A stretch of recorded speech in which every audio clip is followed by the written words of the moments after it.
हे नमस्कार एवरीवन। कैसे हो आप लोग? I wish and I hope you are doing perfectly fine. Just be safe, be home and be joyful and keep smiling. Just be joyful and be safe. चलिए शुरू करते हैं। What we are studying, obviously we are studying 12th physics related to boards only. कोई competitive exam का नहीं है भैया। Then unit 1 electrostatics, chapter 1 electric charges and field, and this is your lecture 10, जहां पे हम लोग कंटिन्यू करेंगे हम लोग का गॉस थ्योरम, जो हम लोग का हो गया पार्ट 3। और फाइनली ये हम लोग का आज का लास्ट टॉप लेक्चर है। इसके बाद ये चैप्टर फिनिश्ड। चलिए तो आज अच्छा, प्रीवियसली हम लोगों ने क्या पढ़ा था? प्रीवियसली हम लोगों ने गॉस थ्योरम समझा, उसको डिराइव किया फॉर पॉइंट चार्ज के लिए। एक पॉइंट चार्ज के वजह से गॉस थ्योरम को डिराइव किया गया। फिर उसके बाद हम लोग ने important points related to Gauss theorem समझा। ठीक है, बहुत सारे इंपॉर्टेंट पॉइंट्स थे, वो समझे हम लोग। एंड देन फाइनली हम लोग ने एप्लीकेशन के नाम पर एक एप्लीकेशन किया था, जो था field due to infinitely long wire. मतलब कि यहां पर एक इनफाइनाइटली लॉन्ग वायर है जहां पे यूनिफॉर्म चार्ज डेंसिटी है लैम्डा। इस वायर के वजह से इस पर्टिकुलर पॉइंट P पर विच इज एट डिस्टेंस R, इस पॉइंट P पर इलेक्ट्रिक फील्ड क्या होगा? डायरेक्शन तो हम लोग को पता है, डायरेक्शन इस तरफ होगा, पर इसका मैग्नीट्यूड कितना होगा ये हम याद करवाए थे आपको। सॉरी, हम लोगों ने डिराइव किया और देखा था कि इसका वैल्यू आता है 1/4 pi epsilon not twice lambda by r. ये आपको याद होना चाहिए। क्या याद होना चाहिए? कि the electric field intensity at a point P which is at a distance R from the infinitely long wire of uniform charge density lambda is 1/4 pi epsilon twice lambda by R। रटा हुआ होना चाहिए, ये याद होना चाहिए आपको। ठीक है, ओके। आज क्या करेंगे हम लोग? आज हम लोग कंटिन्यू करेंगे एप्लीकेशन ऑफ गॉस लॉ। ये पहला वाला तो हो गया है, और दो एप्लीकेशंस है आज, ये और ये हम लोग करेंगे। Great, please remember this, please don't forget this. 1/4 pi epsilon twice lambda by r, twice lambda by r, twice lambda by r, twice lambda by r. चलिए नेक्स्ट। ओके, तो चलिए जो सेकेंड एप्लीकेशन है वो ये है कि we have to determine the value of electric field intensity due to uniformly charged plane sheet. और जैसे ही प्लेन शीट का बात आ गई, कैसा हो गया? एक 2 डायमेंशनल सरफेस हो गया। एक 2 डायमेंशनल सरफेस हो गया। पहली बात तो ये दिमाग में आना चाहिए कि ये एक 2 डायमेंशनल सरफेस हो गया है। हम लोग करना क्या है कि मेरे पास एक इनफाइनाइटली लॉन्ग प्लेन शीट है, इसको आप एक प्लेन शीट मान सकते हो, इसको एक प्लेन शीट मान सकते हैं। ठीक है, और इस शीट के वजह से इलेक्ट्रिक फील्ड कैसा होता है? Electric fields are normal to the surface. मतलब इस तरफ में इलेक्ट्रिक फील्ड लाइंस इधर निकलेगा बाहर, इधर निकलेगा बाहर, ऐसे वैसे कुछ नहीं होने वाला है, समझ लो। जो लाइन वायर था, स्ट्रेट लॉन्ग वायर, यहां पे electric field radially outward in all possible direction, ऐसा चारों तरफ।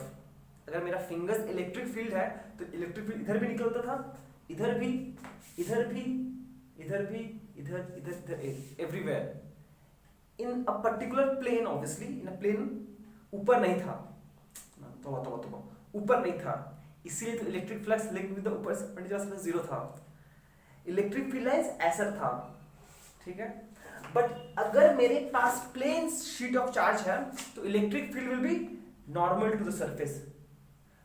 Electric fields will be parallel and normal to the surface. ऐसे वैसे कुछ नहीं है, normal and parallel to the surface, normal to the plane of the surface. ठीक है, चलिए बहुत बढ़िया। चलिए हम लोग कहानी शुरू करते हैं। कहानी के नाम पर यहां पर मेरे पास एक प्लेन शीट ऑफ चार्ज ले रहे हैं हम। ये एक मेरे पास प्लेन शीट ऑफ चार्ज है, ठीक है। ये प्लेन शीट ऑफ चार्ज में ये मान लेते हैं ये मेरा बॉडी पॉजिटिवली चार्ज है, बॉडी ये शीट पॉजिटिवली चार्ज है। देखिए पहले बात समझ लो आप, एक बार आप बात समझ लोगे फिर लिखना कोई बहुत बड़ा बात नहीं है। ये एक ऑब्वियसली इनफाइनाइटली लॉन्ग है, इनफाइनाइटली ये मेरे हिसाब से ये इनफाइनाइट लॉन्ग है, इनफाइनाइटली लॉन्ग है, infinitely long plane of sheet है। यहां पे हम लोग उसका बस एक छोटा सा सेक्शन देख रहे हैं, ठीक है। अब इस और ये इलेक्ट्रिक फील्ड ऐसे रखा गया, ठीक है, ऐसे है, ऐसे चिपका हुआ नहीं है बोर्ड में, ऐसे रखा हुआ है, हम दिखा नहीं सकते इसलिए ऐसे बनाया है। इमेजिन हो रहा है ये शीट इस तरह रखा हुआ है, then obviously electric field lines will be radially outward, इस तरफ होगा, इस तरफ होगा, मतलब कुछ ऐसा होगा, बस दिखा दे एक बार समझाने के लिए। ऐसे है तो इलेक्ट्रिक फील्ड ऐसे निकलेगा, सिंस पॉजिटिव चार्ज दोनों से बाहर निकलेगा, ऐसे जाएगा, ऐसे जाएगा, जो भी इलेक्ट्रिक फील्ड यहां से निकलेगा, फिर यहां से निकलेगा, यहां से निकलेगा, यहां से निकलेगा, सब जगह से निकलेगा, but normal to the surface, इस प्लेन के नॉर्मल होगा। इतना तो क्लियर हो गया। अब मुद्दे का बात यह है कि मान लीजिए ये एक पॉइंट P है जहां पर मुझे इलेक्ट्रिक फील्ड कैलकुलेट करना है। बात समझो पहले, यहां पर मेरे पास एक यूनिफॉर्मली प्लेन चार्ज शीट है जिसका मान लेते हैं सरफेस चार्ज डेंसिटी सिग्मा है। सिंस ये एक प्लेन है, फ्लैट सरफेस है, तो यहां पे uniform charge distribution characteristics parameter क्या होगा, यूनिफॉर्म चार्ज डेंसिटी सिग्मा। अब ये पॉइंट P पर मुझे नेट इलेक्ट्रिक फील्ड निकालना है इस चार्ज डिस्ट्रीब्यूशन के वजह से। इस पॉइंट P पर मान लेते हैं, और ये point P is at a distance L from the sheet. ये पॉइंट इस शीट से L दूरी पर है, तो ओके। एंड मुझे पता है इलेक्ट्रिक फील्ड लाइंस ऐसा होता है। तो देखिए फर्स्ट स्टेप ये रहेगा, मुझे एक गॉसियन सरफेस चूज करना पड़ेगा अप्रोप्रिएटली। तो यहां पे जो गॉसियन सरफेस हम चूज कर रहे हैं, प्लीज ध्यान दीजिएगा, कुछ ऐसा होगा, देख लीजिए बात, गॉसियन सरफेस ऐसा होगा। गॉसियन सरफेस एक सिलेंडर होगा, गॉसियन सरफेस एक सिलेंडर होगा, बट उसका एक्सिस लेंथ ऐसे है, देख लीजिए।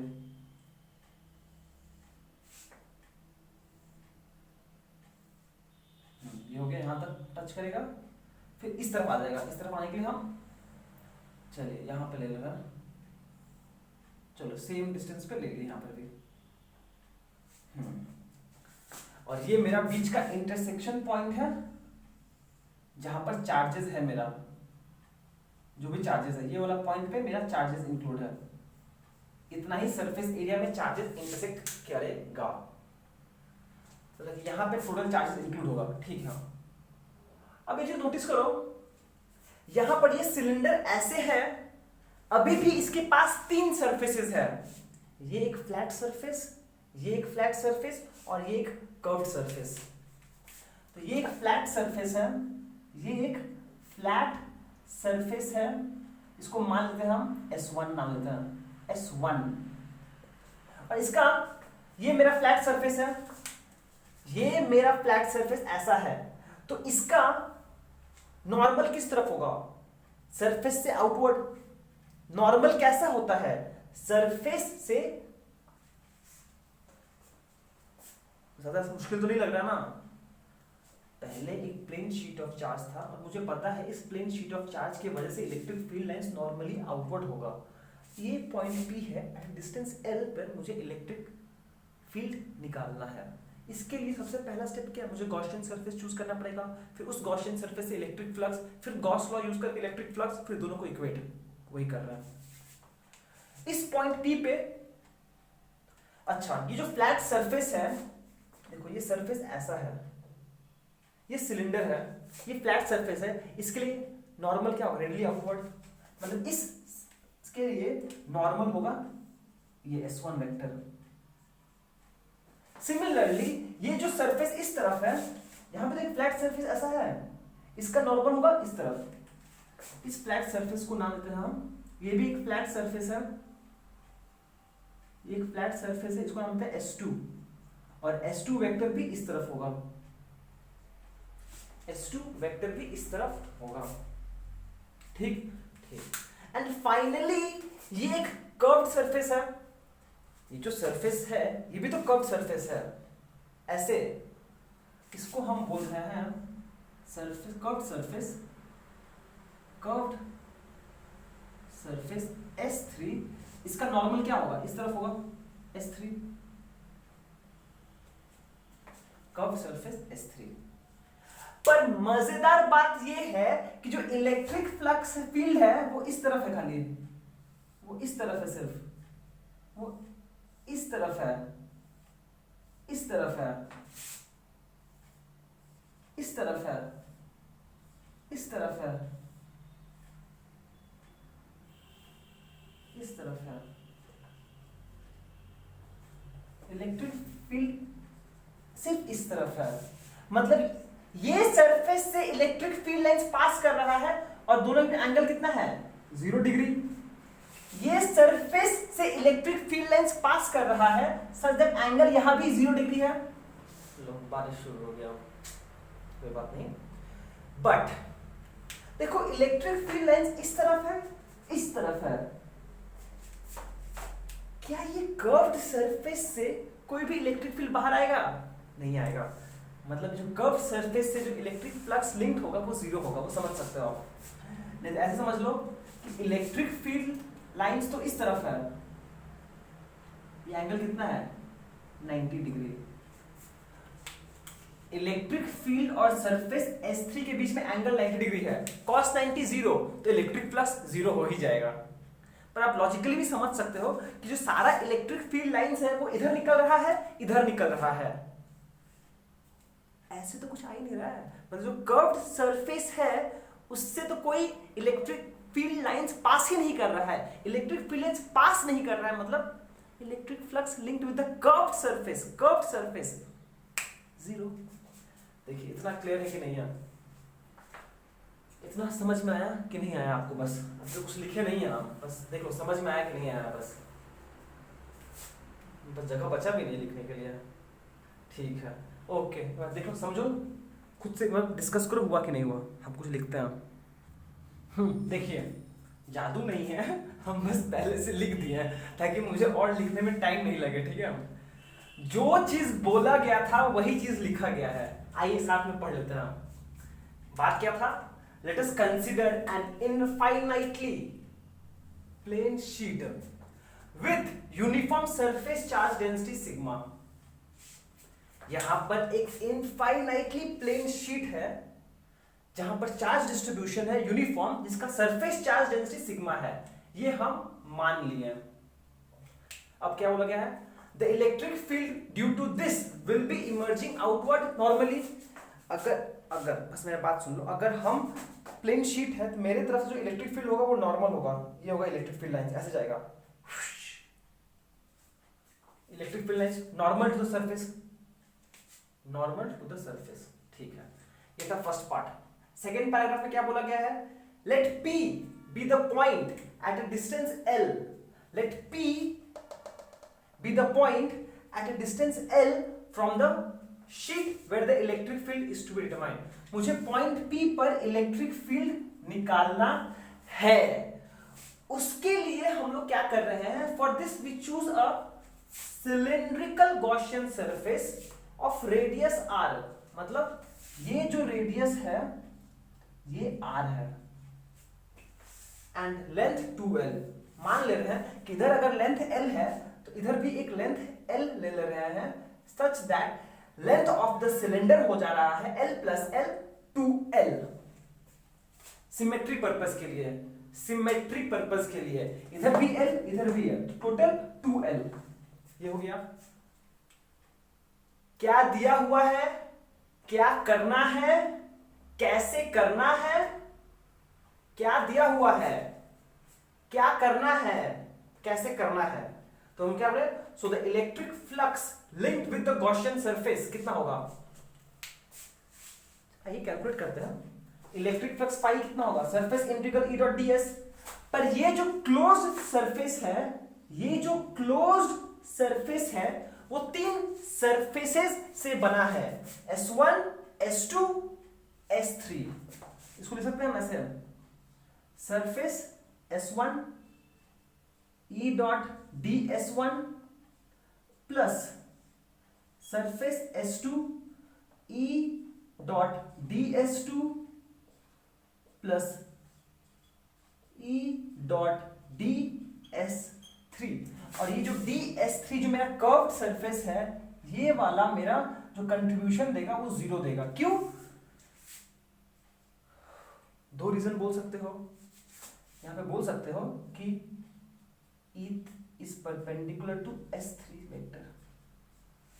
इसका मतलब क्या हुआ, इसका मतलब सिंपल हो गया ना, कि जैसे ही हम ES is perpendicular to electric field vector लिख रहे हैं, इसका मतलब इस सरफेस से कोई इलेक्ट्रिक फील्ड लाइंस पास नहीं करेगा।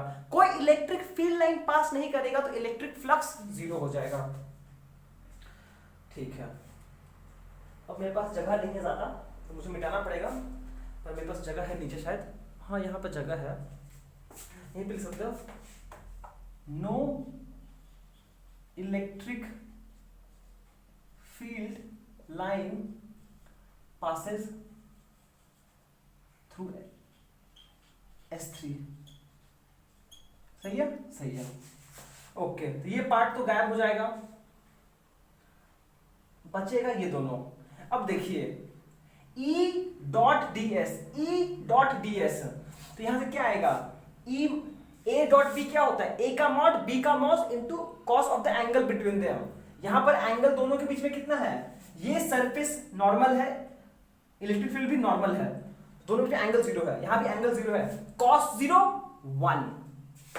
तो हम यहां डायरेक्टली बोल सकते हैं, ये हो जाएगा मेरा सरफेस E मॉड ds1 का मॉड प्लस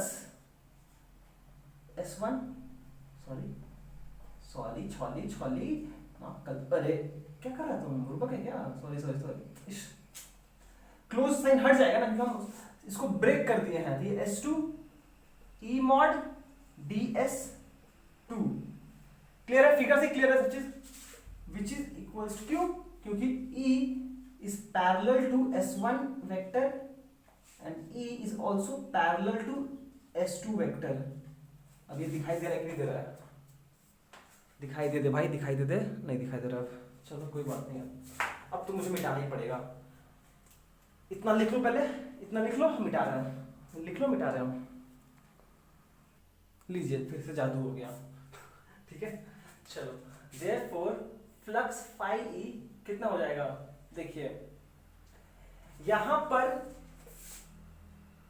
cos 0 इन दोनों के लिए पैरेलल है। अब देखिए इस पॉइंट पे ये डिस्टेंस L है, at any point on the flat surface distance from the sheet same है। इसका मतलब क्या हुआ, जो electric field on the Gaussian surface हमेशा सेम है। तो अगर इलेक्ट्रिक फील्ड सेम है तो हम उसको कांस्टेंट है तो हम उसको बाहर ले सकते हैं, तो ये हो जाएगा ds1 प्लस सिमिलरली ये हो जाएगा ds2, ये हो जाएगा सरफेस S2 के लिए। क्यों, क्योंकि electric field is constant on Gaussian surface, hence taken out of the integration. Constant है, इसे इंटीग्रेशन से बाहर आ गया। अब ये महाशय क्या रिप्रेजेंट कर रहा है, S1 क्या है, एक फ्लैट सरफेस है, उसका इंटीग्रेशन मतलब उसका टोटल एरिया, फ्लैट सरफेस क्या है एक्चुअली में, ये एक सर्कल ही तो है, और सर्कल का एरिया तो हम लोग ऑलरेडी डिस्कस कर चुके हैं। अगर इसका रेडियस r है तो कितना होगा, यहां से हो जाएगा e pi r square plus e pi r square which is equals to 2e pi r square. ये हो गया फाई e, ये हम कैलकुलेट किए इलेक्ट्रिक फ्लक्स डेफिनेशन से। और finally from Gauss law electric flux भी कैलकुलेट कर सकता है, जो होगा Q enclosed by epsilon not. अब Q एनक्लोज्ड का मतलब क्या है, charge present inside the Gaussian surface. देखिए इसका सरफेस चार्ज डेंसिटी सिग्मा है, और इसमें this much amount of surface is inside the Gaussian surface. तो चार्ज एनक्लोज कितना हो जाएगा, सिग्मा है छोटा सा एरिया के लिए, तो इस एरिया के लिए चार्ज कितना होगा, इसका रेडियस इसके बराबर होगा, इसका एरिया इस एरिया के बराबर होगा पाई आर स्क्वायर सिग्मा। हम बोल सकते हैं ये sigma into pi r square by epsilon not. ये हो गया इक्वेशन 2। देखिए समझ में आया कि नहीं आया।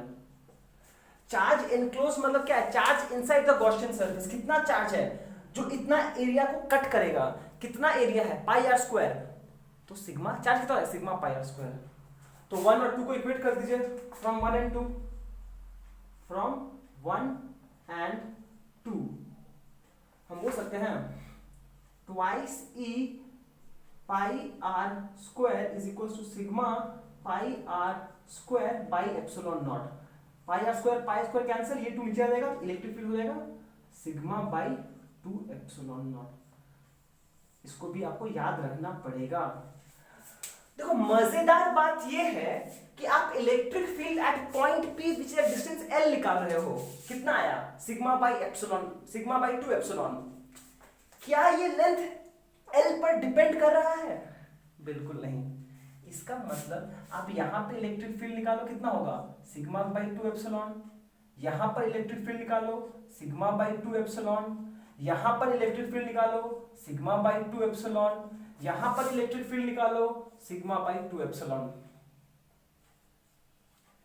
Electric field due to a plane sheet हमेशा सिग्मा बाई 2 एप्सिलॉन होगा, डिस्टेंस पे डिपेंड करता ही नहीं है। सिंपल सा क्वेश्चन बन सकता है यहां पर कि एक point P which is at distance 1 centimetre, दूसरा point Q which is at distance of 2 centimetre, तो इस पॉइंट पे इलेक्ट्रिक फील्ड कितना होगा, इस पॉइंट पे इलेक्ट्रिक फील्ड कितना होगा, दोनों का रेशियो कितना होगा पूछ सकते हैं आपको।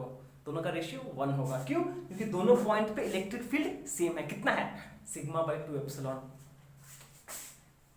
Sigma by 2 epsilon, sigma by 2 epsilon, sigma by 2 epsilon not. उसके लिए क्या था 1/4 पाई एप्सिलॉन नॉट, 1/4 पे 2s लैम्डा बाई r, याद रहेगा, ग्रेट। चलिए ये इंपॉर्टेंट रिजल्ट है। सबसे इंपॉर्टेंट बात ये है कि प्लेन शीट के वजह जो इलेक्ट्रिक फील्ड होता है वो डिस्टेंस पे डिपेंड नहीं करता है। चलो नेक्स्ट साइड मूव करते हैं। नेक्स्ट, और ये हम लोग का लास्ट टॉपिक है जिसको खत्म करते हैं, आगे बढ़ते हैं। Electric field due to a uniformly charge thin shell, electric field due to a uniformly charged thin shell. भैया थिन शेल मतलब क्या समझते हो, मतलब थोड़ा सा मोटापा होगा पर अंदर हॉलो होगा। मोस्टली इसको आप समझ सकते हो ऐसे, हॉलो स्फीयर, हॉलो, ठीक ही से लिखा है, ठीक से लिखता है। इसका ऑलमोस्ट ये कैसा होता है, हॉलो स्फीयर जैसा होता है, hollow sphere where charge is distributed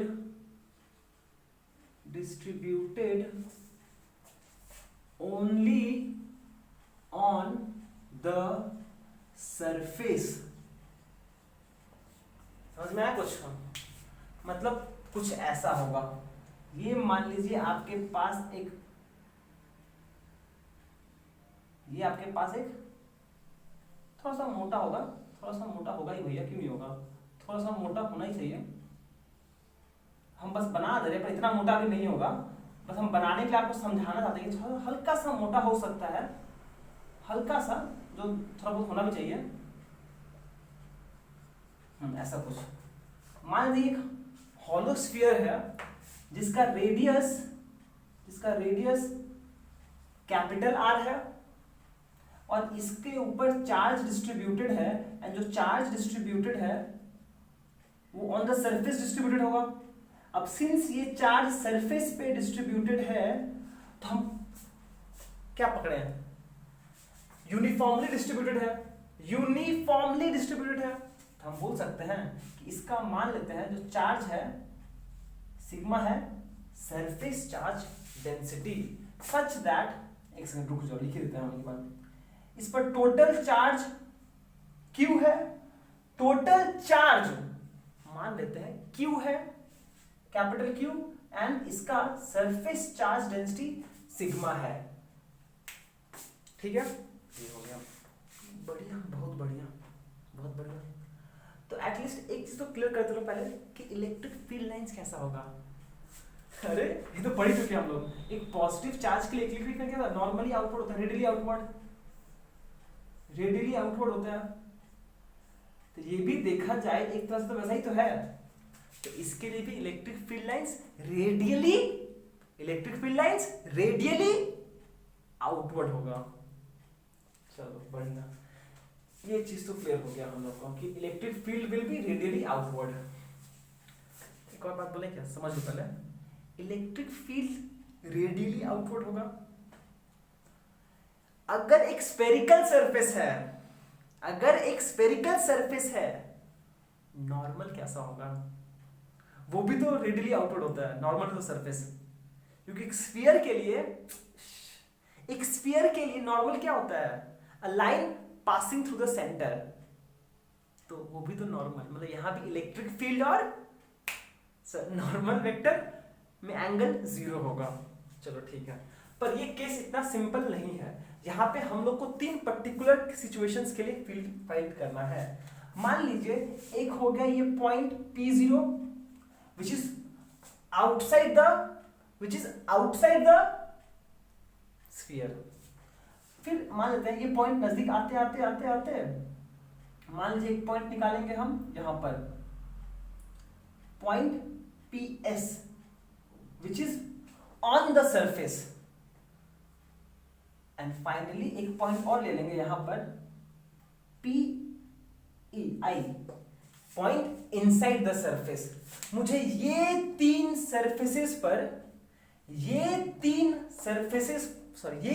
point पर इलेक्ट्रिक फील्ड निकालना है ड्यू टू ये। आई होप हम इतना सिचुएशन क्लियर कर दिया है। एक बार आप बस मन में सोचो हम क्या क्या बोले हैं, तब तक हम लिख देते हैं। चलिए देखिए, जादू चलो देख लो क्या सेम, कुछ ज्यादा हाई फाई नहीं लिखे हैं। Let us consider a uniformly charge thin shell of radius capital R, total charge capital Q and surface charge density sigma. तो सिग्मा क्या होता है, चार्ज पर यूनिट एरिया, और एक स्फीयर है, क्या है, एक हॉलो स्फीयर है। स्फीयर के लिए सरफेस एरिया कितना होता है सर, कितना होता है भैया, 4πr²। 4πr², ये एक रिलेशन है जो हमेशा वैलिड रहेगा इस केस के लिए। Sigma is equal to Q by 4πr², sigma is equal to Q by 4πr², इसको हम नाम, ठीक है, okay. Now here we have to calculate electric field for 3 cases. Case 1, point outside, ये रहा पॉइंट आउटसाइड, सपोज ये point outside है, centre से ये डिस्टेंस मान लेते हैं R है, इस पॉइंट पे इलेक्ट्रिक फील्ड निकालना है, फिर पॉइंट इनसाइड पे निकालना है इस पॉइंट पे, और सिमिलरली फिर एट सरफेस पे निकालना है हम लोग को। जब R रेडियस से बड़ा है, जब R रेडियस से छोटा है, और जब R रेडियस के बराबर है, ठीक है। यहाँ पे कहानी बहुत सिंपल होने वाला है। यहाँ पे गॉसियन सरफेस आप सोच ही चुके हो क्या चूज करेंगे हम लोग। मान लो इस पॉइंट P पे जब आप इलेक्ट्रिक फील्ड निकालोगे तो गॉसियन सरफेस कैसा चूज करोगे, बोल दो गॉसियन सरफेस क्या चूज करो तो इजी है। सिंस ये चार्ज डिस्ट्रीब्यूशन स्फीयर है तो बेटर होगा अगर हम पॉइंट पी पे इलेक्ट्रिक फ्लक्स निकालना है तो एक स्फेरिकल गॉसियन सरफेस चूज करें हम, such that this point P naught lies on the sphere of radius capital R। फिर हो गया, फिर इस गॉसियन सरफेस से इलेक्ट्रिक फ्लक्स कैलकुलेट करेंगे, फिर गॉस लॉ यूज करके इलेक्ट्रिक फ्लक्स कैलकुलेट करेंगे, दोनों को इक्वेट करेंगे, इलेक्ट्रिक फील्ड मिल जाएगा। ठीक है, अब आते हैं पॉइंट P इनसाइड पर। पॉइंट P इनसाइड पे भी सेम चीज है, यहां पर हम एक गॉसियन सरफेस बना लेंगे और फिर स्फेरिकल गॉसियन सरफेस रहेगा। ठीक है, गॉसियन सरफेस का आइडिया क्लियर हो गया ना। और मजेदार बात यह है कि अगर यहां पे एक एलिमेंटल एरिया कंसीडर किया जाए तो इसका जो ds वेक्टर है वो इस तरफ होगा और इलेक्ट्रिक फील्ड भी इस तरफ होगा। ये समझ में आया कि नहीं आया भैया? सिंस ये स्फीयर है तो कोई भी एलिमेंटल एरिया अगर लोगे तो उसका जो नॉर्मल होगा रेडियली आउटवर्ड होगा और इलेक्ट्रिक फील्ड भी रेडियली आउटवर्ड है, तो दोनों के बीच में एंगल कितना? 0 डिग्री। चलो आगे बढ़ते कहानी को, समझ में आ गया इतना? चलो मिटा रहा। चलो आज देखो, पहला केस करेंगे पॉइंट आउटसाइड के लिए। ये मेरा यूनिफॉर्मली चार्ज हॉलोस्फीयर है या फिर थिन शेल है, ये पॉइंट P है जहां पर मुझे इलेक्ट्रिक फील्ड कैलकुलेट करना है। तो सबसे पहले बात क्या करेंगे हम लोग, एक गॉसियन सरफेस बना लेते हैं।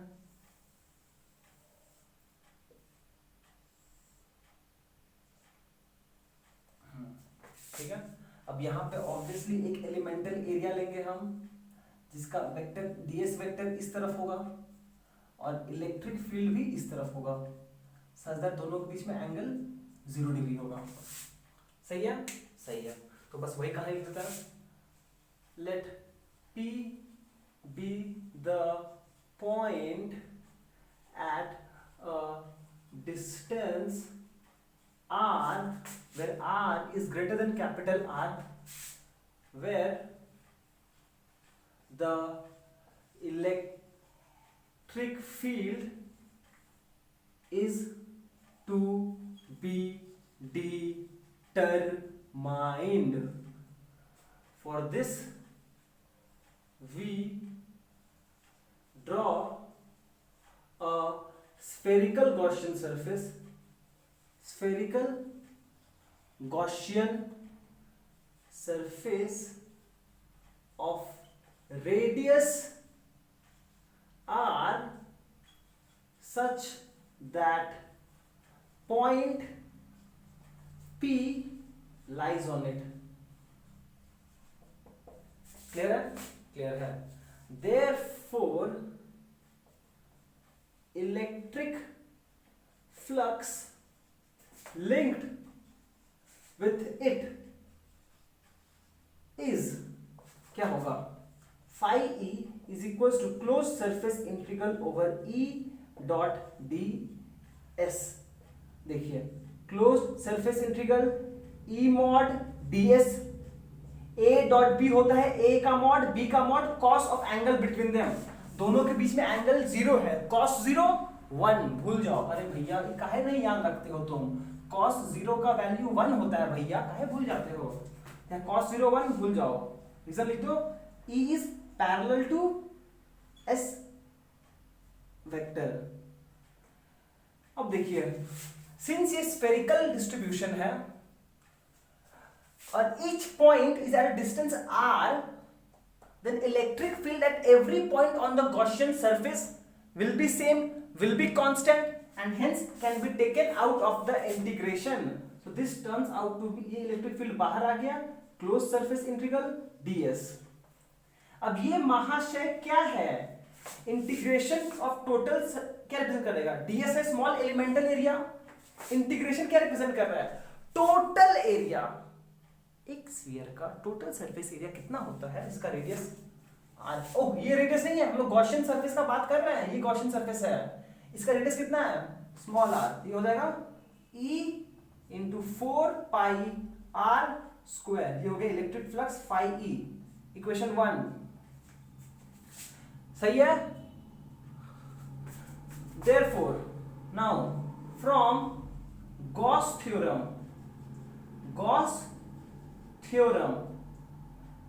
इलेक्ट्रिक फ्लक्स फाई क्या होता है, Q enclosed pi epsilon naught. और इस गॉसियन सरफेस के अंदर कितना चार्ज इंक्लोज्ड है, the amount of charge that is present on the shell, कितना चार्ज प्रेजेंट है, कैपिटल Q। हम बोल सकते हैं capital Q by epsilon naught. Equation 2 from 1 and 2, क्या हम ये बोल सकते हैं, electric field into 4 pi r square is equal to Q by epsilon naught. यहां से हम E को लिख सकते हैं 1/4 पाई आर स्क्वायर को छोड़ के एप्सिलॉन नॉट को साथ में लिख दिए Q by epsilon naught r square. क्या लिख सकते हैं हम ये चीज? देखिए समझ में आया कि नहीं, हो गया। पहले एक गॉसियन सरफेस चूज किए जो स्फेरिकल था, स्फेरिकल के लिए इलेक्ट्रिक फ्लक्स कैलकुलेट किए। ये तो बचपन से करते आ रहे हो, अब इलेक्ट्रिक फ्लक्स कैलकुलेट करना एक सरफेस से, E डॉट ds का सरफेस इंटीग्रल, E कांस्टेंट था बाहर आ गया, इन दोनों के एंगल 0 है, cos 0 1 हो गया, integral at every point on the Gaussian surface electric field constant तो बाहर चला गया। कितने बार बोलेंगे ये बात को, यहां से इलेक्ट्रिक फील्ड ये हो गया total surface area of the Gaussian surface 4 pi r square blah blah blah, Gaussian surface ये total charge close Q by epsilon naught, फिर दोनों इक्वेट किया, ये ब्ला ब्ला इधर आ गया। अगर आप ध्यान से देखो तो ये एक्सप्रेशन कैसा है, this expression is similar to that of a point charge. This expression is similar to that of a point charge. It's as if कोई far distance के लिए the entire charge is concentrated at the center itself. इसके ऊपर हम discuss कर चुके थे already. रुक जाओ भैया, रिकॉर्ड हो रहा है कि नहीं हो रहा है? हाँ हो रहा है। याद है हम लोग वो एक रिंग वाला केस किए थे, when a charge is uniformly distributed on a ring of radius r। वहां पे एक क्वेश्चन था, show that for a large distance the system behaves as a point charge 1/4 pi epsilon naught Q by r square। यही तो होता है ना। This expression is same as if the entire charge is distributed at a single point। तो यहां से हम बोल सकते हैं यहां पर therefore for a distant point the electric field is same as due to a point charge।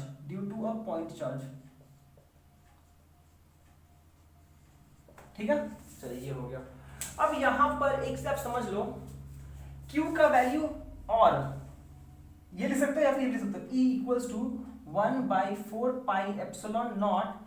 Q का वैल्यू क्या था याद है आपको, sigma was equals to Q by 4 pi capital R square radius of the shell। तो यहां से Q को लिख सकते हैं हम sigma into 4 pi capital R square by small r square।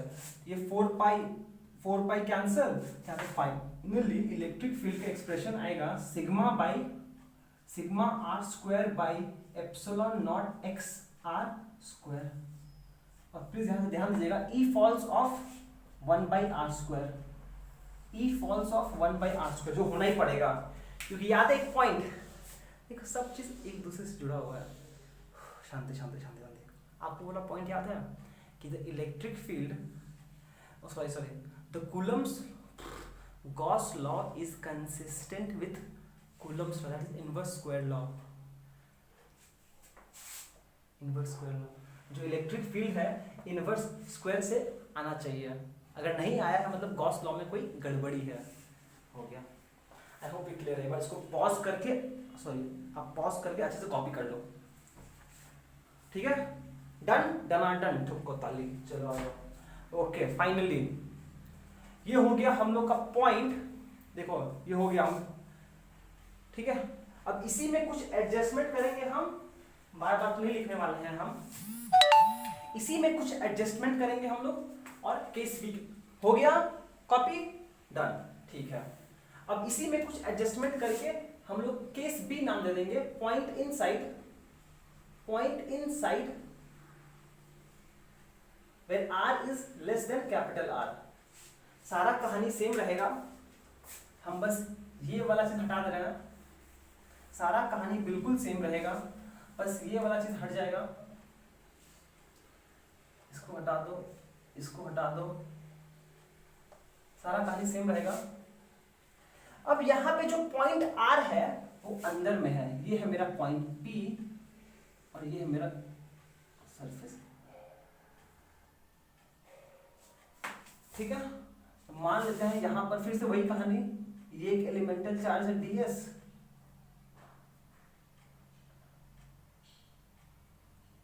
ये हो गया ds वेक्टर।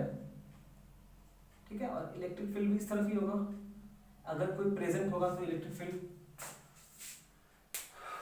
ठीक है, ठीक है, अब बात को ध्यान से सोचिए, बहुत गंदा बना दिया, रुक जाओ भाई, रुक जाओ, कर दे। ये मेरा पॉइंट P है जहां पे मुझे डिटरमाइन करना है, ds भी इस तरफ होगा। ठीक है, देखो ये चीज सेम रहेगा, ये चीज सेम रहेगा, क्योंकि यहां पे जब इंटीग्रल करेंगे तो मेरा 4πr² ही आएगा। यहां पे ये जो इस रेडियस, ये वाला रेडियस r है, यहां तक सेम रहेगा। पर जब हम लोग गॉस लॉ में आते हैं, यहां तक सेम रहेगा, कुछ करना ही नहीं है, let p be the point blah blah, oh sorry, लो खुश खुश खुश खुश खुश खुश, बस रिकॉर्डिंग मत बंद हो जाए, इतना अलार्म बज रहा है। ये होगा क्यू एनक्लोज, यहां तक तो सब सेम रहेगा, यहां तो कुछ चेंजेस नहीं किए हम लोग।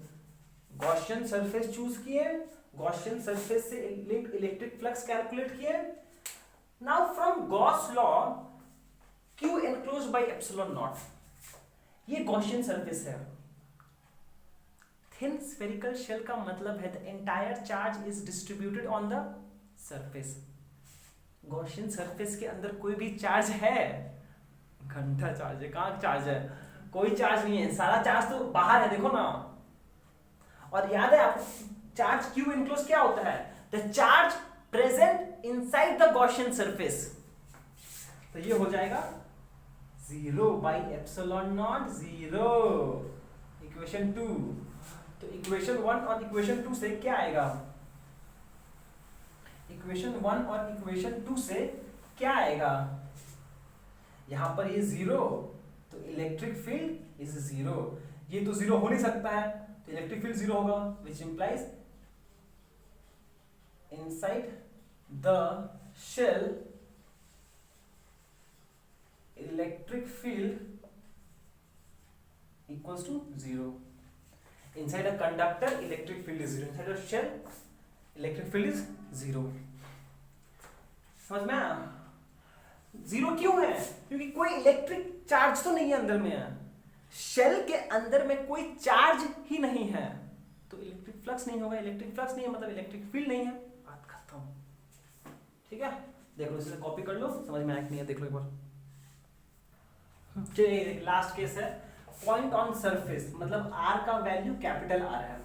ठीक है, एक चीज देखो, हम लोग इलेक्ट्रिक फील्ड आउटसाइड निकाले थे, कितना आया था, 1/4πε0 Q बाई r²। इसको सिंप्लीफाई करने पे sigma capital R² by ε0 r², ये हो गया था इलेक्ट्रिक फील्ड आउटसाइड। अब देखो electric field at a surface का मतलब क्या है, electric field at R equals to capital R। अगर इसी एक्सप्रेशन में अगर हम E के जगह कैपिटल R पुट कर दें तो काम हो जाएगा, कितना हो जाएगा यहाँ पर, सिग्मा r² बाई ε0 r², ये r² कैंसिल, आ जाएगा सिग्मा बाई ε0, और इलेक्ट्रिक फील्ड इनसाइड कितना है, 0। तो ये वाला चीज ठीक हो गया, इसका मतलब ऑन द सरफेस कांस्टेंट है, और यहाँ पर बोल सकते हैं देखो ये सिग्मा कांस्टेंट है, एप्सिलॉन नॉट कांस्टेंट है, कैपिटल आर है रेडियस ऑफ द स्फीयर वो कांस्टेंट है, हम बोल सकते हैं ऐसे इनवर्सली प्रोपोर्शनल टू 1/r²। ये तो 0 है। तो अब अगर हम एक ग्राफ बना दें,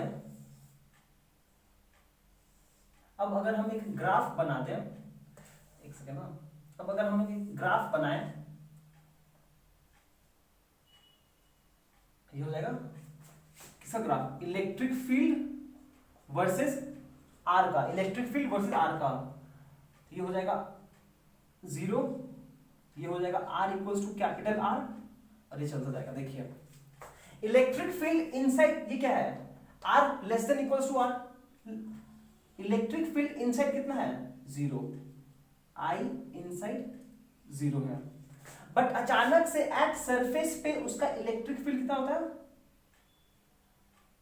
sigma by epsilon not, sigma by epsilon not at surface, और फिर यहां से डिके करने लगता है एज 1/r²। यहां पे इलेक्ट्रिक फील्ड आउटसाइड कितना है, sigma capital R² by epsilon naught R², inversely proportional to R²। तो ग्राफ कैसा है मेरा, ग्राफ ऐसा है, इनसाइड में 0 अचानक से सरफेस पे राइज कर जाएगा and then falls off as 1/r²।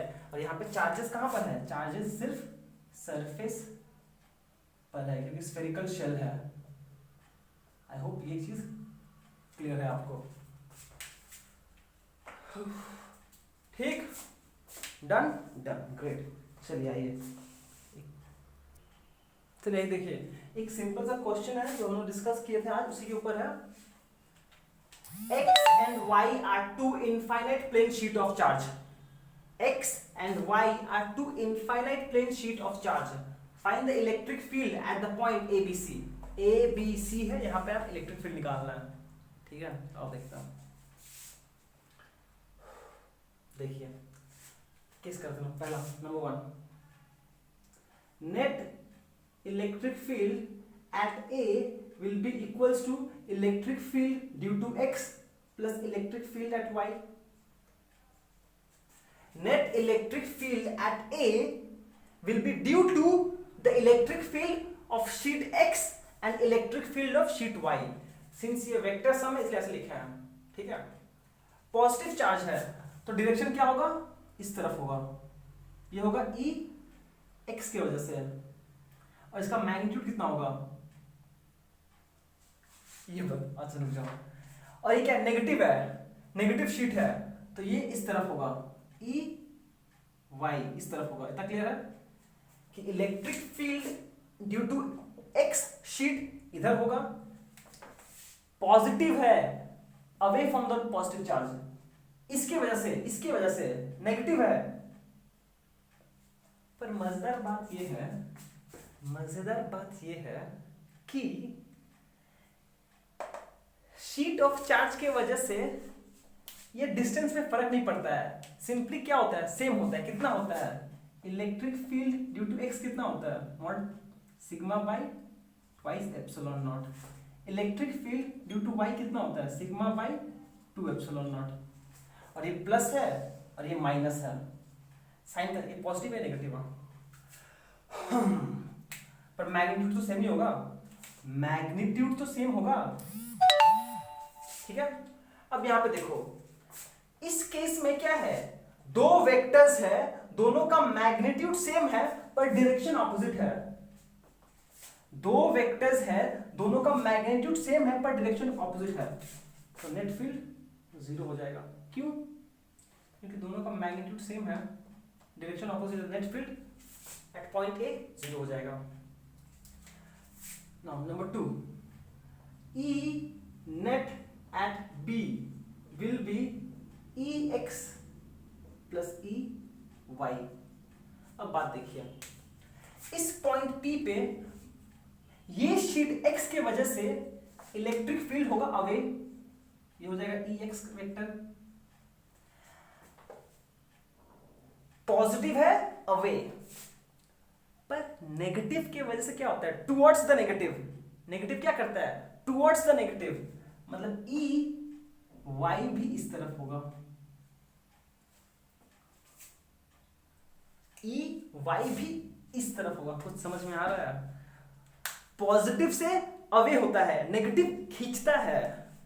ये नेगेटिव है, ये पॉजिटिव, इस पॉजिटिव की वजह से इलेक्ट्रिक फील्ड इस तरफ रिपेल करेगा, पर नेगेटिव तो खींचेगा। तो एज अ रिजल्ट दोनों का इलेक्ट्रिक फील्ड सेम डायरेक्शन में हो जा रहा है। अब सिंस दोनों का इलेक्ट्रिक फील्ड सेम डायरेक्शन में है, पैरेलल है, तो रिजल्टेंट क्या होगा? Vector addition. Sigma by 2 epsilon plus sigma by 2 epsilon, ये हो जाएगा सिग्मा बाई एप्सिलॉन। तो प्लीज एक नया चीज आपको बता रहे हैं, जो फिर हम लोग जब कैपेसिटर पढ़ेंगे नेक्स्ट चैप्टर में तब काम आएगा, कि electric field between two sheet of charge is directed from positive to negative, is directed from positive to negative, from positive to negative, and has a magnitude sigma by epsilon naught. Electric field at any point inside is sigma by epsilon naught. ठीक ठीक। and finally number 3, ये चीज हम लोग बाद में जरूरत पड़ेगा कभी ना कभी। And finally net electric field at point C फिर से वही हो जाएगा Ex plus Ey वेक्टर। अब देखिए इस पॉइंट पे जो इलेक्ट्रिक फील्ड होगा ड्यू टू नेगेटिव चार्ज वो इस तरफ होगा, Ey इस तरफ होगा, Ey इस तरफ होगा, क्योंकि नेगेटिव है अपनी तरफ खींचेगा, but at the same time इस पॉजिटिव के वजह से इलेक्ट्रिक फील्ड अवे होगा, Ex। अब फिर से इलेक्ट्रिक फील्ड ऑपोजिट डायरेक्शन में है, मैग्नीट्यूड सेम है, रिजल्ट 0। कुछ समझ में आया कि अगर दो infinite plane sheet of charge है तो electric field outside 0, inside constant sigma by epsilon naught, that's it. तो ये आज का फर्स्ट चैप्टर हम लोग यहाँ पे खत्म हुआ है। हम कुछ सोचे हैं फर्स्ट चैप्टर से related, I'll try to execute it, ठीक है? तो फर्स्ट चैप्टर खत्म। Thank you so much for watching, have a great day ahead.